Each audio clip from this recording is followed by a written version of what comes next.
Tim Hukum Polda Jawa Barat sebagai pihak termohon dalam sidang gugatan pra-peradilan Peggy Setiawan menolak semua dalil gugatan yang dilayangkan Peggy Setiawan.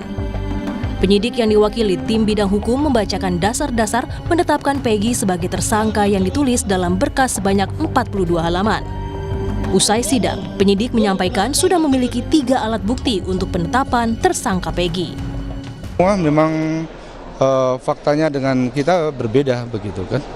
Kita sudah mempunyai 3 alat bukti yang cukup. Ya, semoga hakim apa yang kita sampaikan tadi bisa mempertimbangkan.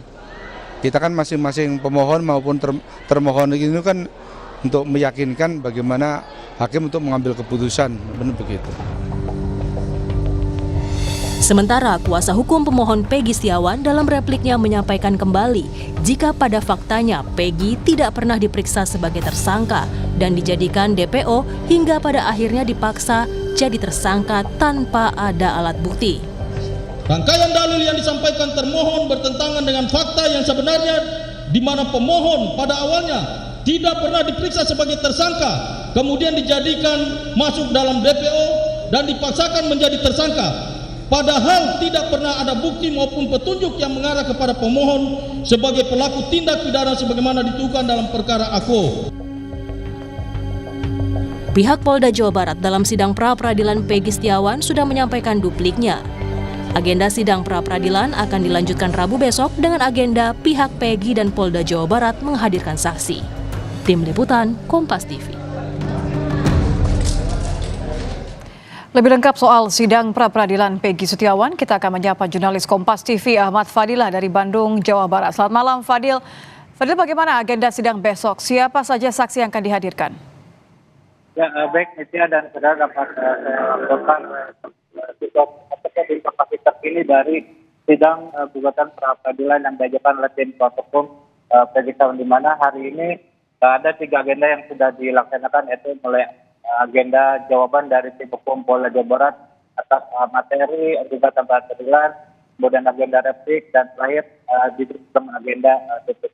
Dan untuk besok rencananya sidang akan kembali digelar pada pukul 9, di mana akan dipimpin oleh Hakim Tunggal Eman Sulaiman dengan agenda dari pembuktian dengan menghadirkan sejumlah saksi dan barang bukti, di mana untuk termohon sendiri yaitu tim kuasa hukum Peggy Setiawan akan menghadirkan 5 saksi dan 1 ahli pidana, sedangkan dari pihak termohon yaitu Polda Jawa Barat akan menghadirkan saksi ahli pidana dan sejumlah dokumen maupun barang bukti yang dijadikan penyidik untuk menetapkan Peggy Setiawan sebagai tersangka dalam kasus penodaan agama. Ya, kalau hari ini tim hukum Polda Jabar kan sempat menyinggung peran 2 DPO fiktif. Bagaimana reaksi kuasa hukum Peggy di persidangan?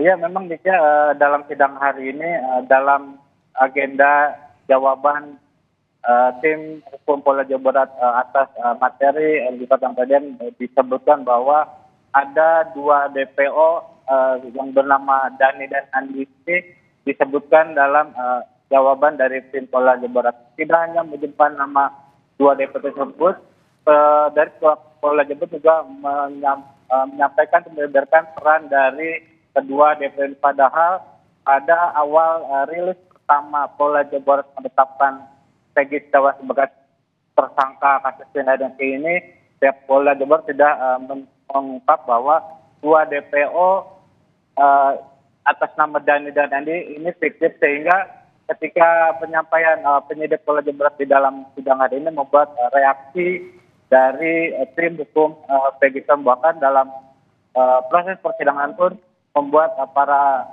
kuasa hukum Peggy Setiawan menjadi takut. Namun ketika saya mencoba mengkonfirmasi kepada tim kuasa hukum Mukhtar Effendi mengatakan bahwa hal ini menjadi lucu ketika pada awalnya penyidik Polda Jawa Barat menghilangkan 2 DPO, tetapi hari ini kembali diucapkan 2 DPO tersebut dengan segala perannya dalam agenda jawaban dari pihak Polda Jawa Barat. Itu ya. Ya, artinya apakah kemudian dari semua yang sudah disampaikan baik dari pihak kuasa hukum Peggy maupun juga dari pihak kuasa hukum Polda, apa saja yang kemudian akan dijadikan pertimbangan untuk esok hari?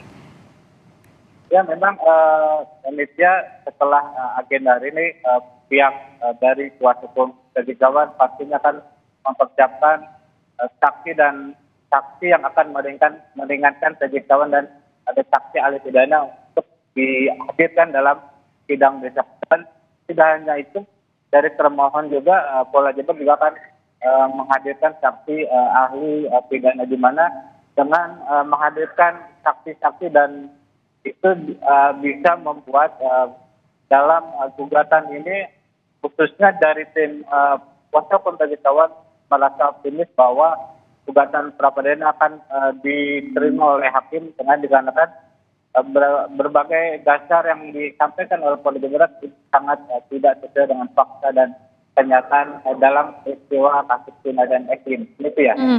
Kuasa hukum Peggy Setiawan sempat meminta untuk polisi menghadirkan dan memproses hukum semua orang yang bernama Peggy Setiawan sesuai dengan kliennya. Apakah sudah mendapatkan tanggapan dari Polda Jabar?